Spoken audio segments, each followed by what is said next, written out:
जय श्री राम मित्रों, मैं संजय शास्त्री आप सभी को राधे राधे। आशा करता हूँ आप लोग अच्छे होंगे, बेहतर होंगे। मित्रों, आइए हम इस वीडियो के माध्यम से जानते हैं कि हनुमान जी को क्या चढ़ाने से भगवान हनुमान प्रसन्न होते हैं, मनोकामना पूर्ण करते हैं। मित्रों, आइए हम इस वीडियो के माध्यम से समझते हैं। मित्रों, हनुमान जी का वो 5 चीज चढ़ाने से हनुमान जी प्रसन्न होते हैं। पहला, नारियल चढ़ाने से परिवार की रक्षा करते हैं।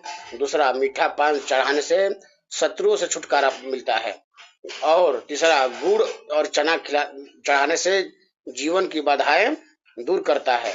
चौथा, चूरमा और लड्डू चढ़ाने से मन को खुश और हल्का बनाता है। पांचवा, मीठा खीर चढ़ाने से धन और समृद्धि बढ़ती है। और छठवा, फल में केला चढ़ाने से राम भक्ति का आशीर्वाद प्राप्त होता है।